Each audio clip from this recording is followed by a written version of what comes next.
Assalamualaikum warahmatullahi wabarakatuh. Alhamdulillah wa syukrulillah wa la hawla wa la quwata illa billahil aliyyil azim.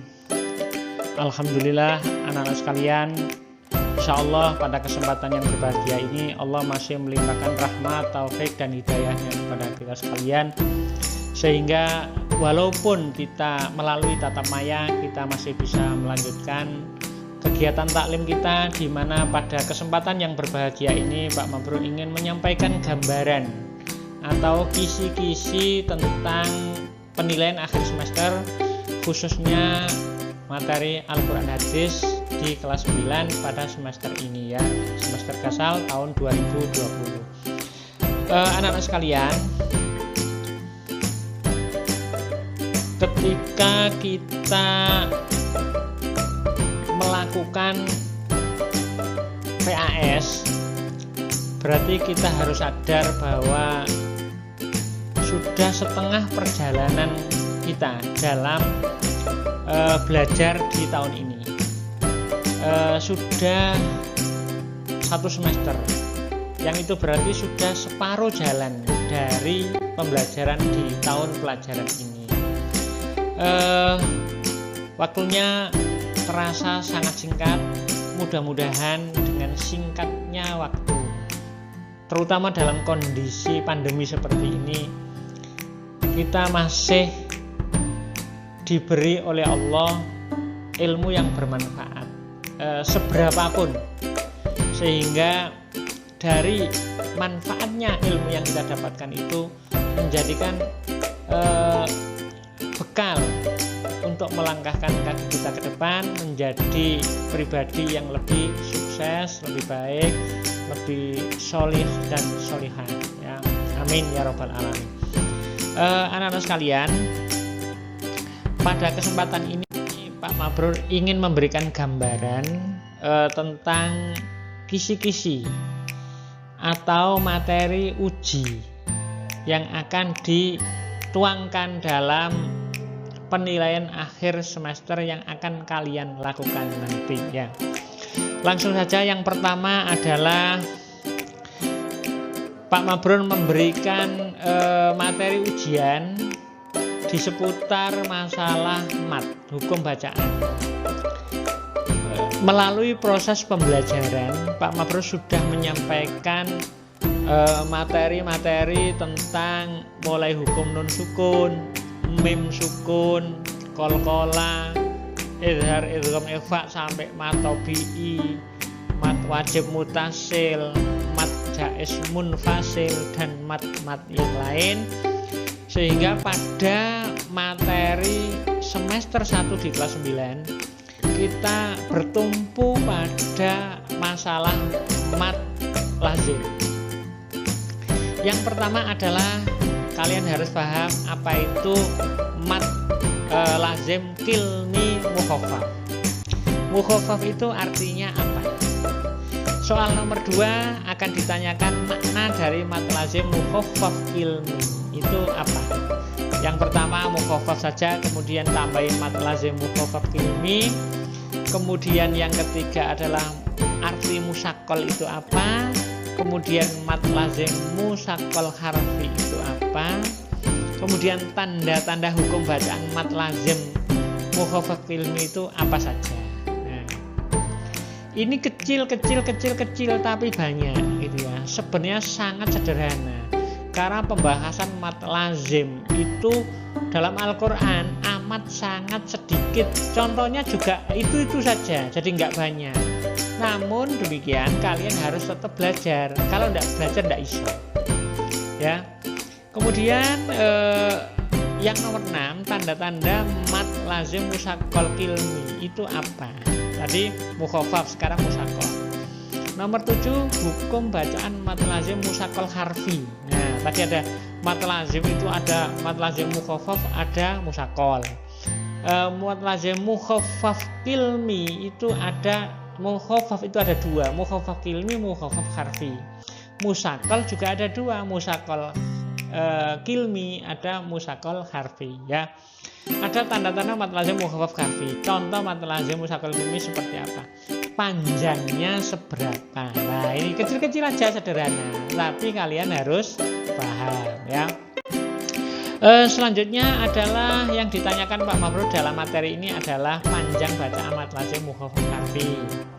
Contoh bacaannya, hukum bacaan mad lazim musaqqal kilmi. Contoh lafal hukum bacaan mad lazim itu seperti apa? Kemudian cara membaca mad lazim musaqqal harfi itu bagaimana? Kemudian ada panjang bacaan mad lazim mukhafaf harfi. Selanjutnya nomor 17 itu Pak Mabrur minta agar kalian bisa mencontohkan mad lazim mukhafaf harfi dan mad lazim musaqqal harfi. Dilanjut dengan nomor 18, arti lafal al-mutaffifin. Nah, ini baru bab kedua ya. Bab 2 itu tentang meraih keberkahan hidup dalam hal muamalah. Di mana di sini diawali dengan pembahasan Al-Qur'an surat Al-Mutaffifin. Itu jatuh pada soal nomor 18. Kemudian perilaku jujur dalam muamalah itu seperti apa? Sebagaimana yang diajarkan dalam Al-Qur'an surat Al-Mutaffifin. Kemudian sikap yang baik dalam bermuamalah itu seperti apa? Baiklah anak-anak, untuk materi soal yang nomor 21 kalian akan ditanya tentang asbabun nuzulnya surat Al-Mutaffifin. Sebab-sebab turunnya surat Al-Mutaffifin ayat 1 sampai 17 tentunya. Itu apa yang melatar belakangi turunnya itu apa? Kemudian nomor 22 ya. Hukum berbuat jujur dalam muamalah. Hukumnya apa? Wajibkah, haramkah, makruhkah, sunnahkah, mubahkah, atau apa? Terkaitannya surat Al-Mutaffifin dengan surat Al-An'am itu apa? Pasti ada kaitannya karena masih dalam satu lingkup bahasan, yaitu tentang meraih keberkahan hidup dalam muamalah ya. Kemudian kandungan surat Al-Mutaffifin ayat 1 sampai 6. Ini kecil, rinci ya. Apa? Sifat-sifat manusia yang mendustakan para rasul itu seperti apa? Kemudian perilaku adil dalam kehidupan sosial. Kemudian terjemahan surat Al-Mutaffifin ayat 3. Ayat 3 saja. Kemudian makna sijin ada, wa ma adraka mas sijin. Nah, itu ada. Artinya sijin itu apa? Mencocokkan ayat dengan kandungan isinya. Kandungannya atau isinya. Dan nomor 30 adalah arti lafal yang terdapat dalam Al-Quran surat Al-An'am ayat 152. Ini hubungannya ya, hubungannya. Anak-anak sekalian, itulah soal nomor 21 sampai 30. Selanjutnya adalah nomor 31. Kalian akan ditanya tentang sebab orang yang berlaku jujur dalam muamalah. Kok orang itu kok jujur itu kenapa? Nah, itu gambarnya. Sebagaimana kandungan surat Al-Mutaffifin ya dan surat Al-An'am 152. Makna jujur dalam kehidupan bermuamalah itu seperti apa? Kemudian etika dalam bermuamalah itu yang etikanya gimana? Makna jujur dalam bermuamalah ditanyakan lagi.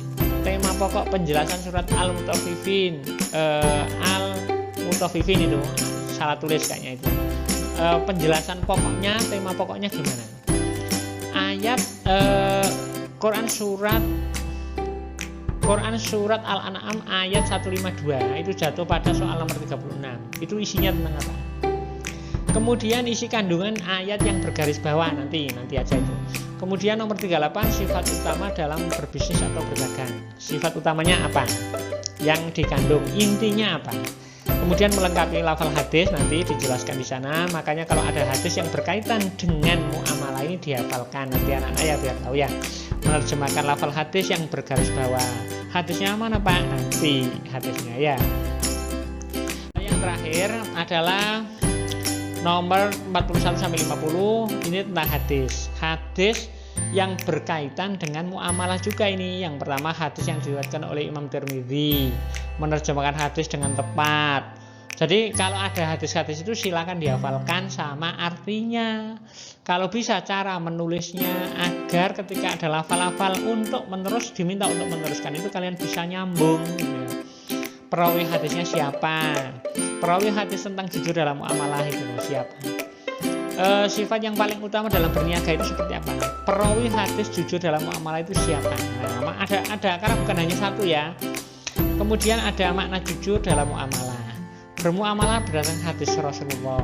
Ada kandungan hadis yang diriwayatkan oleh Imam Baihaqi juga ada.